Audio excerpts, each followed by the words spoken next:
ದುರ್ಯೋಧನ ಅಂದು ಆ ನನ್ನ ಹತಭಾಗ್ಯ ಸಹೋದರನಿಗೆ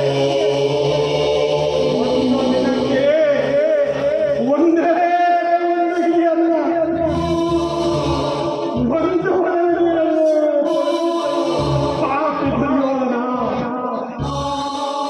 ಆ ಹಿರಿಯನ್ನ ಒಲೆಯಿಂದ ನಮ್ಮಗಳೆಲ್ಲರ ಹೊರಲು ಹೊಂಬತ್ತಿರಲಿಲ್ಲವೋ ಪಾಪಿ ದುರ್ಯೋಧನ ನಮ್ಮಗಳ ಹೊರಲು ತುಂಬುತ್ತಿರಲಿಲ್ಲ.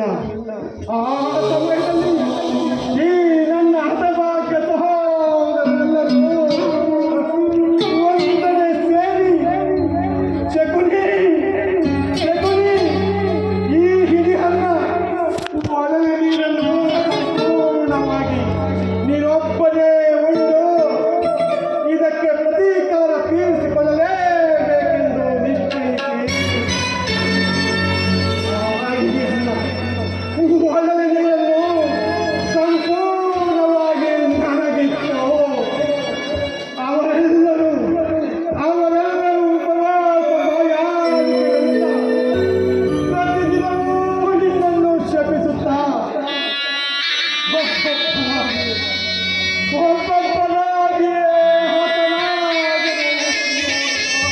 ಒಬ್ಬೊಬ್ಬರಾಗಿಯೇ ಹತರಾದರು.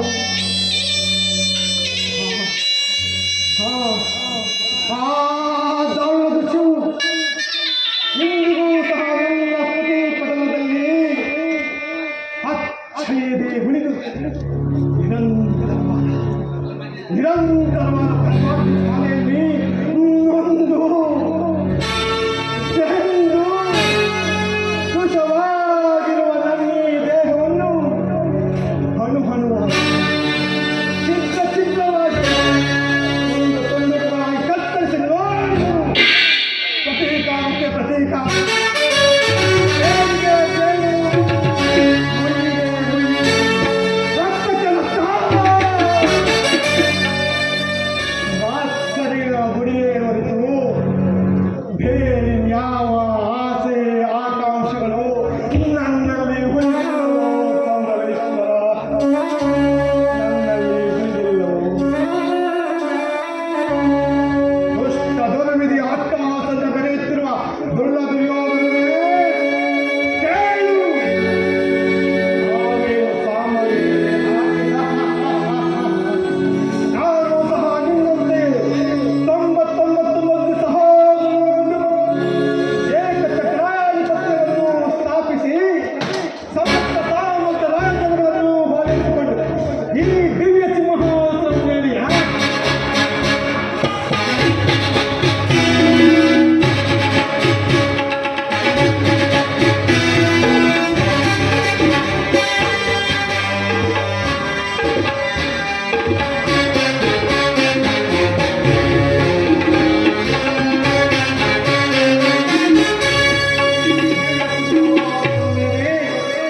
ಒಂದು ಕಡೆ ನನ್ನ 99 ಮಂದಿ ಸಹೋದರರು, ಒಂದು ಕಡೆ ಸಮಸ್ತ ಸಾಮಂತರಾಜರು ಇವರೆಲ್ಲರನ್ನೂ ಹೋಲಿಸಿಕೊಂಡು ಸಂತೋಷದಿಂದ ರಾಜ್ಯಭಾರವನ್ನು ಮಾಡಬಹುದಾಗಿತ್ತು. ಪಾಪಿ ದುರ್ಯೋಧನ,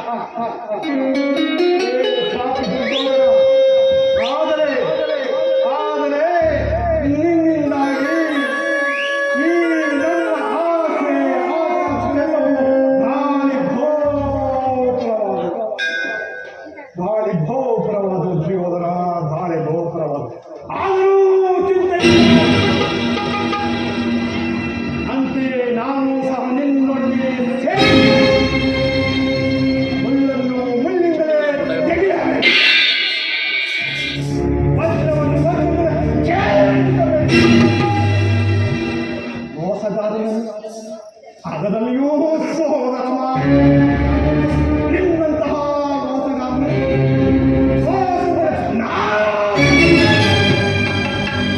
ಎಂಬ ಹಿರಿಯರ ನಾಡ ನುಡಿಗಳನ್ನು ಅನುಸರಿಸಿ ಅಡಿಗಡಿಗೂ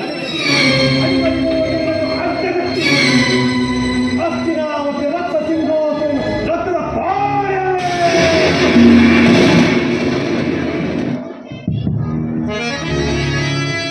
ಅಣ್ಣ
ಈ ಕುರುಕ್ಷೇತ್ರ ಯುದ್ಧದಲ್ಲಿ ಈ ಶತ್ರುವಿನ ನಿನಗಾಗತಕ್ಕಂತಹ ಹಿಂಸೆ